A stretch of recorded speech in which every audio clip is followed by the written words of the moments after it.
right, guys, we're gonna go over how to use the RV. First of all, here's your jack. These are electric jacks. There's two buttons. One's to raise and lower the jack, and then the other one is just for a light at night if you're loading the trailer at night. Right here are your two propane tanks. To access these, you'll just lift this cover off. There's a little arrow under there and it'll point towards one tank or the other. Whatever tank you're gonna be using, go ahead and open that tank and make sure the arrow is pointed at that tank.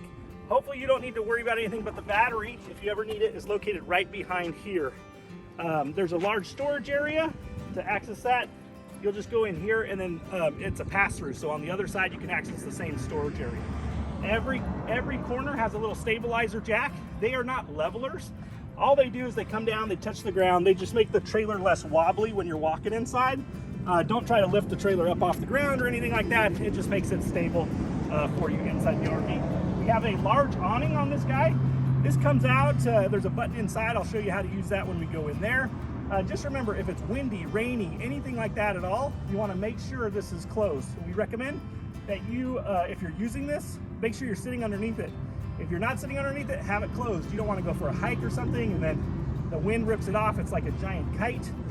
So just be careful of that when you're using it, okay? This has the Sure Step system, which is really nice. To get into the RV, you'll just open up this door. You're gonna make sure this door is all the way open, okay? And then these steps are gonna fold out. To do that, you just pull this lever and it starts to fold. Now, each one of these legs is adjustable. So if you're on uneven ground or anything like that, you just pull this lever out and you can actually adjust the length of the height of each individual stabilizer for the stairs. So they come down just like this, and then you're good to go. One thing we want to go over is make sure that this is flush right here and right here. If this isn't down and flush, when you go to close this door, it's not going to close and you could actually damage the door. So you don't want to hit on the metal and bend the door frame or anything like that. So just make sure this is flush. And then also, when you close it, make sure it's up out of the way, just like this. You're just going to reach under here. You're going to lift it back up. It folds itself back in. This is what I'm talking about, why you want the door open all the way. You don't want this to hit. And then to lock it in place, you just pull the lever again. It clicks in and you're good. One thing I want to go over is look at the awning placement and the door, okay? If you went to operate the awning right now, it's going to not come out properly. It's going to hit the door. So if you're going to operate or use the awning, make sure this door is more at like a 90-degree angle so you can get this in and out. Also, same thing, when you're closing the awning, make sure this isn't like this. You don't want to sandwich the door on top of the awning or anything like that at all. So just be conscious of what's going on here when you're using this stuff. Lastly, once the stairs are down, you can just lift this up, it twists and becomes a door handle for easier access in and out. Also, when you're traveling, we always want you to lock this door, and then this actually flips this way and locks the door in place in case it ever popped open on you. It wouldn't go anywhere because this blocks it. You have a few outlets around the RV, such as this one. Just remember, none of the outlets or major appliances will work unless the RV is plugged into park power or you're running a generator, okay? So if you are, then like you could set up a table here with a crock pot to use this outlet, that kind of stuff. It's pretty nice. This is just, if you flip this open, this is just kind of an outdoor prep area. If you want to cook out here or something, there's a little flat area where you can put your stuff in there. As we come around, hopefully you don't ever need it, but there is a spare tire. Trailers do not come with jacks for changing tires. You would use your vehicle jack to change the tire on a trailer, okay? We also recommend before you leave town, you stop at any discount tire and air check your vehicle. So your truck you're towing with or your SUV, and also the trailer before you head out of town. Anytime you're leaving town, you should always check the air pressure on your tires, okay? Right here is the electrical plug for the RV. This is what would plug into a generator or into the power at the park. There's a big kind of like extension cord, RV cord. It'll plug in here, and then the other one goes into the socket on the generator or the RV park. It is a 30 amp RV cord that we use. Right here, this is to flush out the black water sewer tank. So if you're dumping it yourself, you can run water right through this. It's the orange one. Make sure that the black valve is open. Right here are your valves. You have a black valve and a gray valve. So you'll put the sewer hose on here. It goes into the ground at the dump station. You'll pull that black valve, all the sewer stuff comes out. You let it gravity feed. You can run some water through there. And then you'll turn off the water. close this up, and then you can pull the gray water valve, and that will just kind of take all the shower water, dirty sink water, and kind of flush out your hose that you're dumping with. You have your city water connect here, so if you're at an RV park, you can plug in there. One thing I want to go over is anytime you're using water, say you're dry camping, you're going to turn on the pump. When you're not using water, we always recommend you turn off the pump.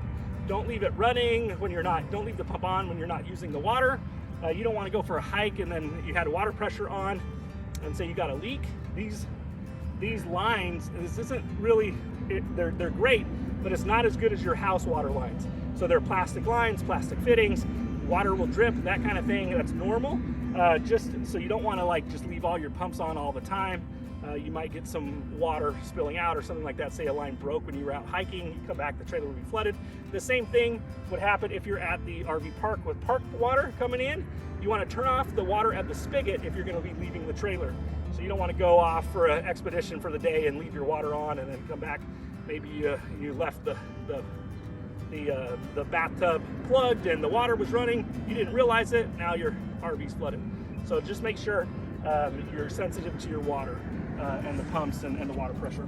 This right here is a large slide out. It comes out about 4 feet. Just make sure you're not next to any trees or anything when you put this out. We always recommend you have a spotter when operating the slide out.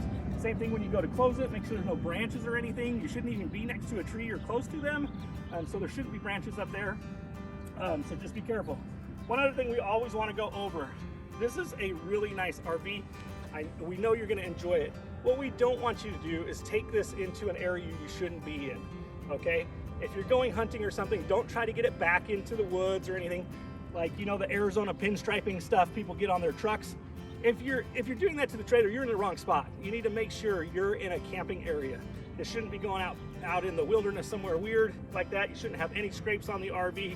Also, when you're making turns and stuff, just make sure you make wide turns and watch out for the poles at the gas stations. A lot of people clip those poles coming in the gas stations, so just make sure you're really aware of how you're driving and stuff when you're operating the trailer and towing it, okay? Once again, up here is your pass-through for your storage area. It goes through, like I said, all your gear is going to be in here, your water hose, your sewer hose, all that kind of stuff, and then you have your last stabilizer jack. So we are going to head into the RV and go over a few things. Now, when you go into the RV, there's some keys. And now these RVs that we rent are kind of new. So every RV has rubber seals around all the door panels, okay? So when you go to put your key in here, you might think you're pushing hard, it's not going in. You should never have to work at operating a key on an RV in the front door, in the side compartments. If a key's not turning very well, what you want to do is push on the door a little bit because those seals are really tight. So it's kind of pushing against it. So you want to give it a little push and twist your key. That's all it needs. Okay, so you don't need to force a key, anything like that. If the key breaks off or something, you probably didn't push on the door. You need to make sure that you're not forcing any keys. So let's head on inside. We'll go over how the inside of the RV works. All right, guys, we're gonna go over the interior and show you how to use everything. First of all, right here is a control panel. This is gonna operate your slide out. So just make sure when you're running the slide out, nothing's in the way of the slide out when you're bringing it in. Nobody's sitting on the dinette table or dinette area or anything like that. You wanna make sure there's no weight on it. Also, you want to make sure anything in the aisleway is cleared out of the way. You don't want to close it up and then have the slide out get out of sync because it hit ice chest or something like that. And as far as when you go out, make sure there's no trees in the way or anything like we talked about before. Right next to this is your awning switch. You can extend and retract the awning electronically here. It does not auto retract, so you need to make sure if it's windy or rainy or anything like that, like we talked about, just make sure it's closed. Like I said before, anytime you're using the awning, if you're not sitting underneath it, we recommend you close it. You have your living room light, and you also have an awning light for exterior. In the bedroom, along the side of the bed, are a couple outlets on each side for you to plug in your telephone for charging and that kind of stuff. Just make sure anytime you're trying to use outlets and things, you're plugged into park power or running a generator. No major appliances are going to run without a generator or being plugged in at the park. You have a nice TV stereo system here, everything. Just make sure we get our remote controls back. And then as we come around here, we have a dinette. This dinette converts into a sleeper. So all you do to do that is you're actually going to lift the table up. You'll remove the two poles. And then right here on each side is a little track. you're gonna put the table right on top of that, and then you'll take your rear cushions and you put it on top of the table, and it creates a sleeping area. This is actually a pretty big sleeping area, so an adult could sleep here, or 2 kids could sleep here probably pretty easily. Any major appliance like the air conditioner right here, you need the generator on and running. So this will operate, but you have to be plugged in at the park or a generator going. Same thing with a microwave, okay? Television, all that kind of stuff. So any major appliance, even if you're using outlets, they need a generator or plugged in at the park. So your microwave's right here, and then right here you have your stove cooktop. So what we want you to do is just remember, this is not a glass cooktop. This is actually going to convert into your backsplash. To do that, you're going to lift it up, push it back out of the way, and now you can use your burners. Do not cook on or try to cook on the glass cooktop. It's not like a cooktop induction cooking or anything like that. Make sure this is up out of the way, then you can run your burners, okay? Since we're talking about this, this is kind of how you actually get the fridge going too. We're gonna purge the propane through the gas on the stove first. So to start the fridge, first thing you want to do is actually come over here and light these burners. Let them burn for about 30 to 60 seconds, and then you can turn these off, and then you're going to move on to the fridge. To operate the fridge, you're going to open up the top freezer area. There's 2 buttons. There's an on-off and a gas auto button. You're going to want to run on gas if you are dry camping or boondocking, or auto if you're plugged in at a park, okay? These take about 6 to 8 hours to get cold from when you start it. And how they work is they freeze the freezer box first, and then they use the cold air from the freezer to cool the fridge. So to start this, we're gonna purge the propane line first. You'll then turn it on.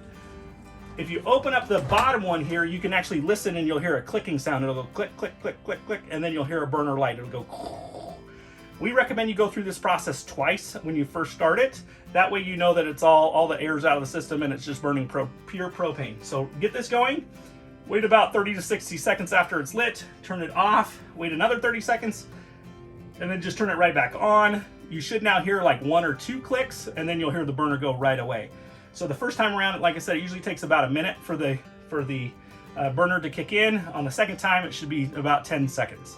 Also, there's a little slider valve right here. This is your temperature control. So for the fridge, so you want to make sure that that is up when you're trying to use the fridge. If for some reason you went down like a washboard road or something and that falls down, the fridge will stop being cold, but the freezer will stay frozen. So just make sure, if you're like, the fridge isn't getting cold and the freezer's frozen, check that little slider valve, okay? We're gonna look right here. There is a heater in this unit. To turn it on, all you do is click this lever over. You'll hear the blower come on. There's one vent area for the heater. It comes out right here below the oven. Excuse me. So the air will only blow out of that area to heat up the RV. Lastly, on this area right here, this is a breaker box or a breaker panel like your house would have. There's some fuses in there and some breakers. Say you're using a blow dryer and all of a sudden the outlet stops working. You want to check that. And then there's also a GFI outlet in the bathroom, and we'll show you where that's at. One last thing, when you're operating this fridge, these kind of click in like this and lock the door so it doesn't swing on you when you're driving. So to open it, you're going to lightly turn it this way and pull it out. Every once in a while we have somebody pull it way too far and it breaks off.